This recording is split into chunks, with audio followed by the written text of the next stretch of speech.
ang laban at paninindigan ng Pilipino at Iglesia ni Cristo laban sa katiwalian. Maraming salamat po. Salamat din po ka Earth Scudera, sa ating mga kapatiran, at higit sa lahat, maraming salamat sa inyo mga kapatid sa inyong paninindigan ng 30 araw dahil sa pag-ibig sa bayan. Maraming salamat po.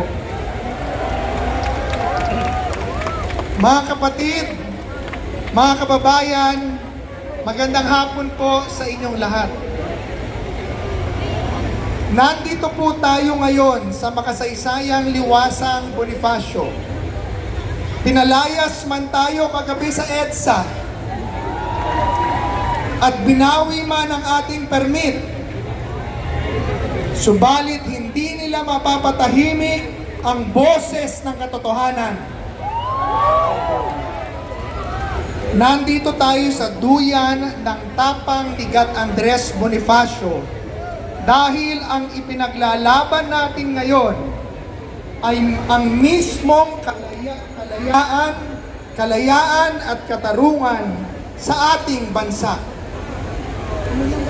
At nagpapasalamat tayo sa lokal na pamahalaan ng Maynila, Mayor Isko Moreno, dahil kinilala nila na ito ay isang freedom park. Hindi natin kailangan ng pahintulot ng kahit nino man para isigaw ang inhustisya. Ang tunay na anomalya ngayon ay hindi ang 75 milyon pisong donasyon kay Senador Rodante Marcoleta. Ang tunay na anomalya ay ang pagkakabali-baliko at pinipilipit na pag-akma ng batas sa ilalim ng rehimeng ito. Para lang mabalanggo ang isang kritiko na nagbubunyag sa kanilang katiwalian. Bilang dating PACC chairman, alam ko ang pasikot-sikot ng batas laban sa korupsyon. Kaya pag nakikita ko ang panggigipit na ito, hindi po pwede akong manahimik. Alam po ba ninyo na ang unang opisinang binuwag, Executive Order Number 1 ng Pangulong Marcos, ay ang opisinang hinawakan kong ang tawag Presidential Anti-Corruption Commission. Ito ay nagpapahiwatig ng laganap na korupsyon na nakikita natin ngayon. Imbis na palakihin ang opisina lumalaban sa korupsyon, tinanggal pa. Kaya ngayon ang bubuaya ang lalaki na.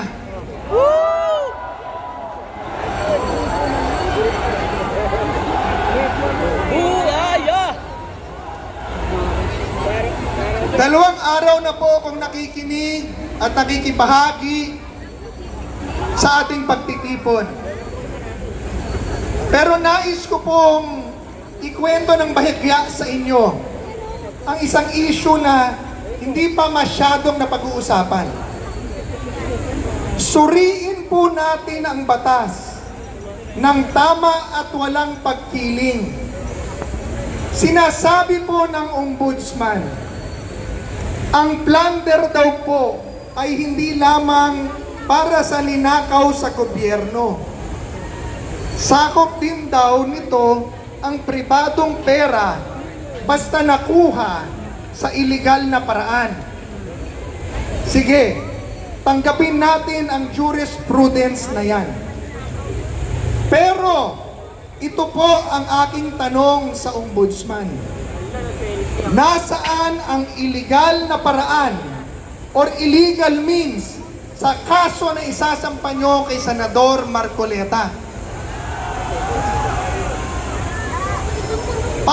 maging plunder ang pribadong pera, kailangan patunayan ng Estado na ang perang yan ay nakuha sa pamamagitan ng krimen, gaya ng pangingikil, suhol, pagbebenta ng impluwensya, kapalit ang kontrata.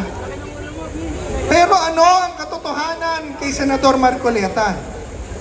Walang binentang kontrata. Walang binentang pabor. Ang 75 milyong piso ay hindi nakuha sa ilegal na paraan.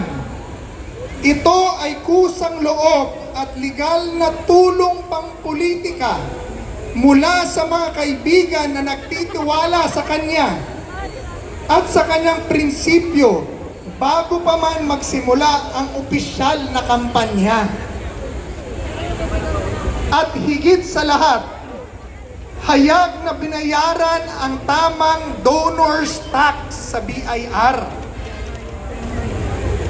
Paano nyo tatawaging ill-gotten wealth o kriminal na yaman ng perang dumaan sa ilegal na proseso ng pagbubuwis ng gobyerno?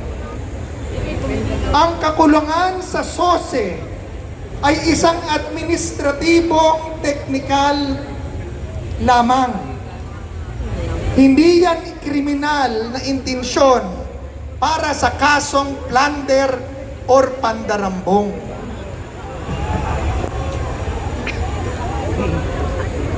Kung pag-uusapan natin ang donasyon sa kampanya at ang pagtanggap ng milyong-milyon mula sa pribadong tao, bakit si Senador Marcoleta lang ang nakikita ninyo?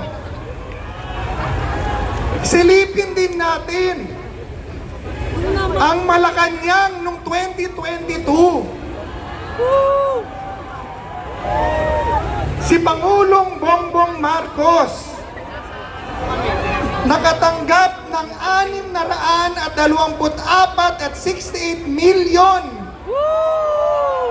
mula sa pribadong donor. At sino ang mga nag-donate? Si Secretary Anton Lagdameo na ngayon ay Special Assistant to the President. 247.32 million pesos. May kapalit. Ano siya ngayon? Espesyal na assistant ng Pangulo sa Malacanang Gabinete. Pangalawa, si Mel Robles nag-donate ng 30 milyong piso. Ngayon, siya ang General Manager ng PCSO. Ikatlo, si Secretary Francisco Chu Laurel Jr. nag-donate ng 30 milyong piso sa partido. Ano siya ngayon? Kalihim ng Department of Agriculture. Tanong, bakit kapag kaalyado ng palasyo ang tumanggap ng daan-daang milyong pisong pribadong pera mula sa mga negosyante, na kalaunan ay binibiyayaan ng matataas na posisyon sa gobyerno, tinatawag ninyong legal at hayag at malinis na donasyon? Pero kapag ang isang tapat na mambabatas tulad ni Marcoleta ang tinulungan ng mga kaibigan para sa kanyang advokasya, ginagawa ninyo ng kriminal ang kahulugan ng pagkakaibigan at tinuturing ninyo itong indirect bribery.